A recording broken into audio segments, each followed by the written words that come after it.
하나님 말씀 스바냐 2장 4절에서 15절 말씀입니다. 가사는 버림을 당하며 아스글론은 폐허가 되며 아스돗은 대낮에 쫓겨나며 에그론은 뽑히리라. 해변 주민 그레 족속에게 화 있을진저 블레셋 사람의 땅 가나안아 여호와의 말씀이 너희를 치나니 내가 너를 멸하여 주민이 없게 하리라.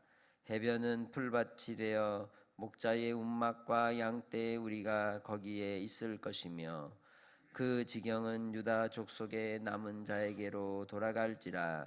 그들이 거기서 양떼를 먹이고 저녁에는 아스글론 집들에 누우리니 이는 그들의 하나님 여호와가 그들을 보살피사 그들이 사로잡힘을 돌이킬 것임이라. 내가 모압의 비방과 암몬 자손이 조롱하는 말을 들었나니 그들이 내 백성을 비방하고 자기들의 경계에 대하여 교만하였느니라. 그러므로 만군의 여호와 이스라엘의 하나님이 말하노라. 내가 나의 삶을 두고 맹세하노니 장차 모압은 소돔 같으며 암몬 자손은 고모라 같을 것이라. 찔레가 나며 소금 구덩이가 되어 영원히 황폐하리니 내 백성의 남은 자들이 그들을 노력하며 나의 남은 백성이 그것을 기업으로 얻을 것이라. 그들이 이런 일을 당할 것은 그들이 만군의 여호와의 백성에 대하여 교만하여 졌음이라.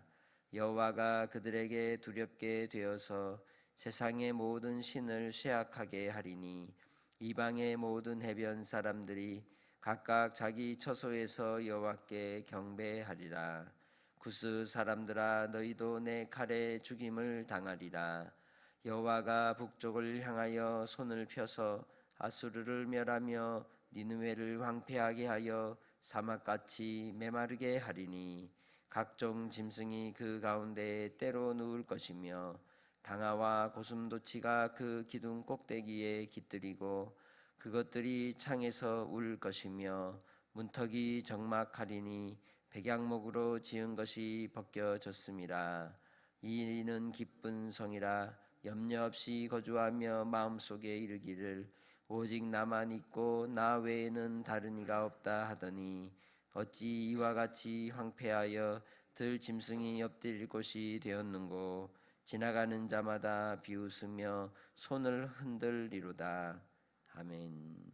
우리는 누군가 어려운 일을 당하거나 또 참 시련과 아픔을 당하여서 비참한 말로를 당했을 때 그 사람에 대하여 안타까이 여기고 정말 어려움을 당한 이를 도와주거나 혹은 마음을 써주는 사람이 있는가 하면 오히려 요즘 같은 세대에는 SNS를 통해 악플을 달고 모함을 하고 그리고 조롱과 비난을 쏟아내는 경우들도 참 많이 있습니다.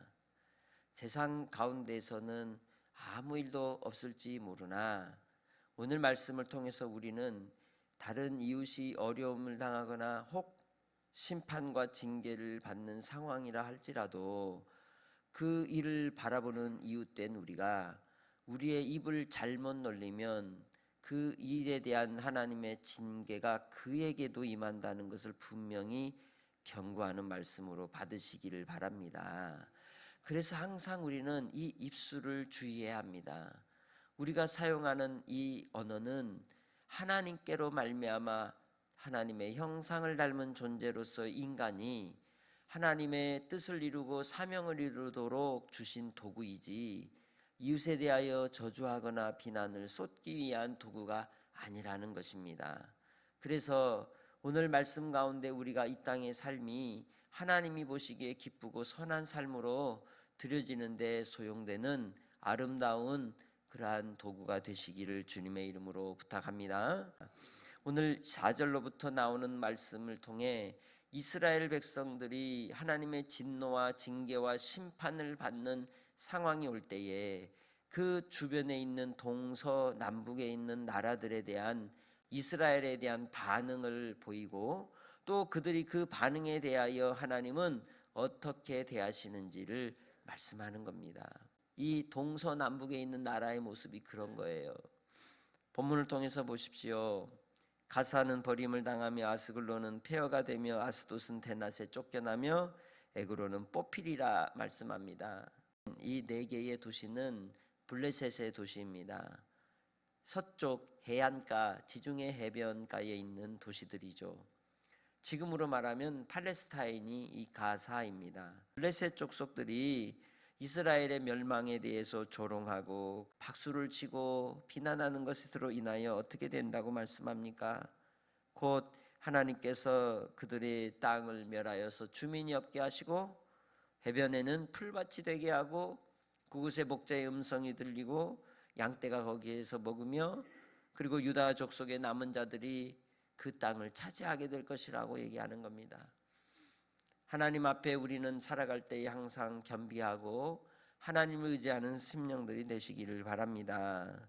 그래서 하나님께서 이 모든 일들을 통해 결국 자기 백성을 돌보시겠다는 약속이기도 한 것입니다. 우리는 주님 안에서 항상 하나님만을 바라보고 믿음으로 살아가는 성도들이 되시기를 주님의 이름으로 축복합니다. 뿐만 아니라 8절로 말씀합니다.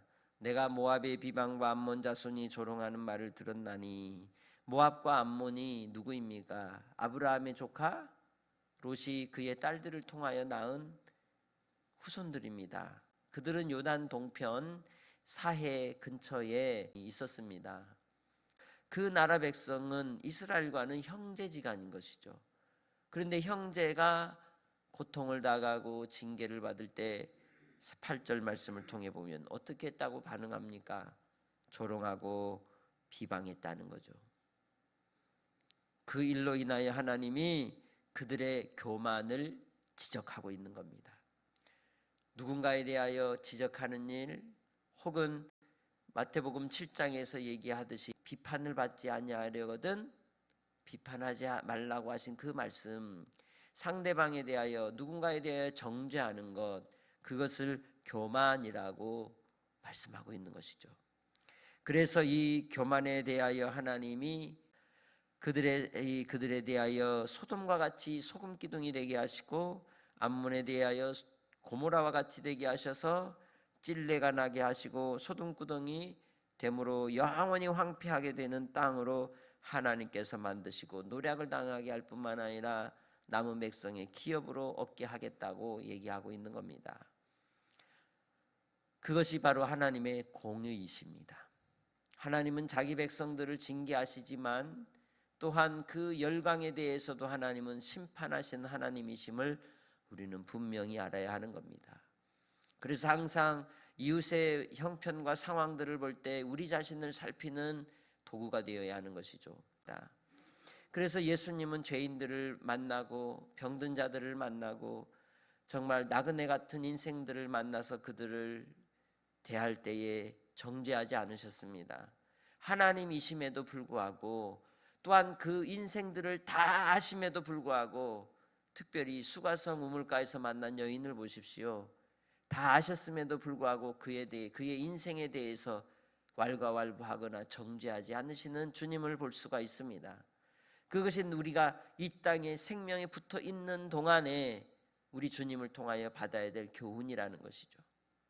주님께서 우리를 사랑하셔서 십자가로 이루신 그 구속의 사랑을 생각할 때 겸손히 하나님의 말씀을 받들고 순종하며 믿음으로 이 땅의 삶을 항상 살아가는 성도들이 다 되시기를 주님의 이름으로 축복합니다. 하나님이 보실 때에 참으로 순종함으로 얻는 복과 유익을 얻는 남은 자가 되는 겁니다. 결국은 우리의 신앙은 남은 자의 신앙이에요. 하나님께서 남긴 그루터기와 같이 끝까지 그 징계와 진노와 심판 속에서도 긍휼과 자비를 따라서 애통하는 자에게 주시는 하나님의 구원이 하나님의 뜻이라는 겁니다. 그러니 주님의 영광을 위하여 우리가 이 땅의 삶을 살 때에 오직 하나님만을 바라고 주님 안에 서는 믿음의 성도들이 되시기를 바랍니다. 하나님의 기업을 잇는 자는 끝까지 주님 안에 남는 자들이라는 것입니다. 그래서 하나님께서는 이 일에 대한 것도 왜 그들에 대하여 징계하시겠다는 겁니까? 교만 때문이라는 것이죠. 결국은 하나님의 남은 자들이 여호와를 경외하고 경배하며 예배하는 자들만 주의 뜻을 이루는 자로 세워주시겠다고 11절에 이야기하고 있습니다. 프로와 아마가 다른 이유가 뭡니까? 아마추어는 취미생활이에요. 그러나 프로는 어때요? 생존이 달려있고 생명이 달려있고 그리고 자기 인생이 달린 것이 프로예요. 그리스도인은 프로입니다. 예배자로서의 아마추어가 되어서는 안 된다는 것이죠. 우리가 취미로 신앙생활하는 것이 아니죠. 그래서 우리는 주의를 지킬 때 목숨을 걸고 지키는 겁니다. 우리는 하나님을 예배할 때 목숨을 다하여 뜻을 다하고 힘을 다하여 하나님을 섬기는 것입니다. 왜냐하면 그것이 우리의 생명이고 사명이고 우리의 전부이기 때문이죠. 하나님께서 그 남은 자들은 하나님 앞에 예배자로서의 프로의식을 가진 자들임을 분명히 우리에게 교훈해주고 있는 것입니다. 남쪽으로는 구스라고 하는 애굽을 지칭하여 하나님께서 그들에 대한 하나님의 징계를 소개하고 있는 것입니다. 칼에 죽임을 당하게 하시겠다고 소개하고 있는 겁니다. 그리고 13절에 말씀합니다. 여호와가 북쪽을 향하여 손을 펴서 아수르를 멸하며 니느웨를 황폐하게 하여 사막같이 메마르게 하시겠다 이야기합니다. 분명 북쪽의 강대국이었던 이 아수르가 북이스라엘을 멸망시켰던 그 나라가 영원할 것 같았는데 영원하지 못했습니다. 그래서 BC 612년에 결국 아수르는 바빌로니아의 멸망을 당했는데, 그런데 1800년대 이전까지는 아수르의 니느웨라고 하는 도시 자체를 지도에서 찾을 수가 없었어요. 아무리 찾아도 없는 그러한 근거가 없었기 때문에 성경을 그래서 거짓이라고 소설이라고 하는 사람들이 많이 있었습니다. 그런데 한 고고학자가 1845년에 그 성경에 지명된 그 위치의 지역을 살피다가 거기에서 7m, 8m 이하로 깊이 풀이 파고 내려가니까 도시가 나온 거예요. 왜냐하면 우리가 보통 이 니느웨의 멸망을 소개하고 있는 성경이 나훔서죠. 나훔서에 보면 하나님께서 큰 홍수를 통해 멸망시키겠다고 예언을 하거든요. 바빌로니아의 멸망을 당한 뒤에 큰 홍수가 왔어요. 그래서 거기에 뭐가 다 쌓여버렸어요. 모래가 쌓여가지고 사막이 돼버린 거예요. 그러니 아무리 사람들이 거기를 찾아봐도 찾을 수 있을까요? 못 찾게 된 거예요. 그래서 그 고고학자를 통해 깊이 모래를 걷어내고 나니까 엄청나게 큰 도시와 성들이 발견이 된 겁니다. 그래서 성경은 진짜구나 라는 걸 알게 된 것이죠. 하나님은 반드시 교만한 자를 물리치십니다. 그것이 오늘 말씀을 통해 우리에게 주시는 교훈이신 겁니다. 오늘 우리는 잘 나간다고 교만해서도 안 되며, 다른 사람들이 어려움에 처해 있다고 해서 그 일에 대하여 우리가 함부로 판단하고 또한 우리가 정죄해서도 안 되는 겁니다. 하나님의 백성들은 하나님께서 말씀하신 대로 이웃을 사랑하는 마음으로 주님을 닮은 자라면 인자와 긍휼의 마음을 항상 가지고 있어야 하는 겁니다. 어떤 악한 자에 대한 태도라 할지라도 심판과 판단은 하나님이 하시는 것입니다. 그러니 하나님을 의지하는 자로서 하나님을 바라보고 오늘 이 이스라엘 백성들에 대하여 조롱과 비난과 멸시를 하였던 동서남북의 나라들이 하나님의 심판을 받은 경고를 통하여 우리에게 주신 바대로 우리도 항상 긍휼의 마음, 겸손의 마음으로 오늘 하루도 사시기를 바랍니다.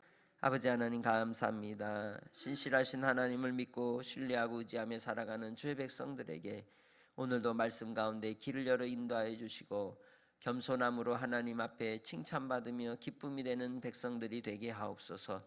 우리의 교만이 입술에서부터 행할 때마다 우리 자신을 철저히 재갈물리며 겸손히 아버지 앞에 두렵고 떨림으로 구원을 이루어가는 자들이 되게 하여 주셔서 하나님이 주신 믿음의 덕목으로서 온유와 겸손을 메고 살아가는 자들이 되게 하시고 하나님의 나라와 하나님의 의를 위하여 날마다의 삶을 드리게 하여 주시옵소서. 오늘도 한날의 삶을 아버지께서 허락하여 주실 줄 믿고 감사합니다. 이 기쁨 가운데 하나님 동행해 주시고 응답하여 주시고, 또 아버지 하나님 혹 어려움을 당하고 환난을 당한 이들이 있다면 주여 불쌍히 여겨주시고 자비를 베풀어 주옵소서. 온전한 예배자로 그리스도인으로 살아가게 하실 예수님의 이름으로 기도합니다. 아멘.